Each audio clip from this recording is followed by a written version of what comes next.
Hi, and welcome back to Up to 5 Minutes, where in less than 5 minutes, you'll be updated in the world of real estate and mortgage lending. And hopefully you'll sound a little bit smarter at your next cocktail party. I am Eric Forte, a licensed real estate agent with KW Empower in Center City, Philadelphia. And I'm Alton O'Shields, a mortgage lender also in Philadelphia with Rate.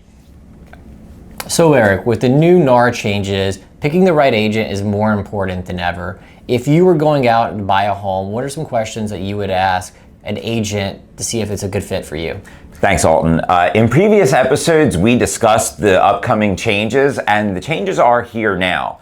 And while there's going to be a lot of benefit, working through the kinks is going to take a little bit of time. But the changes really are going to benefit the consumer with increased transparency, and it's really going to empower the consumer to enable them to have a better real estate buying and selling experience. So with that, it's really important that you decide what type of representative you want. And in order to do that, it's going to mean a little bit more responsibility on the consumer's part. And so you're going to have to take choosing an agent more seriously than I think people used to.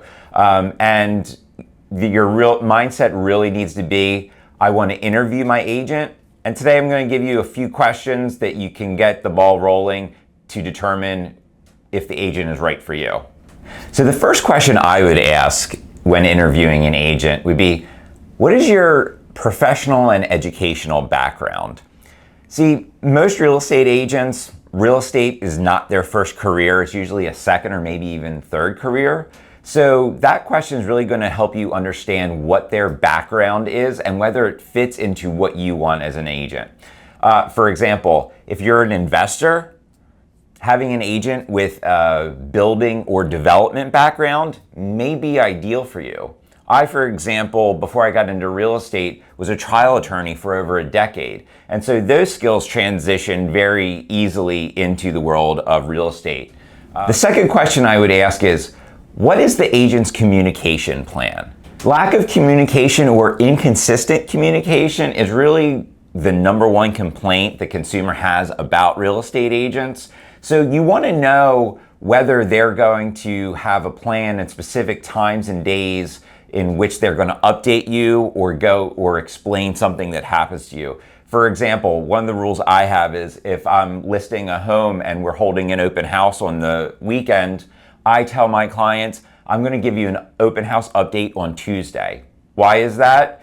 It's going to give me time to follow up with the people and agents who came through the open house. So then we can have one discussion about what the feedback was and make any changes or alterations to our marketing or negotiation strategy. I think it's important as the consumer to be vocal about that, because I feel like a lot of agents aren't sure how to balance whether too much or too little communication. You don't want to annoy the client, but you want to keep them updated constantly. And they really do appreciate you being vocal and explaining your expectations of them.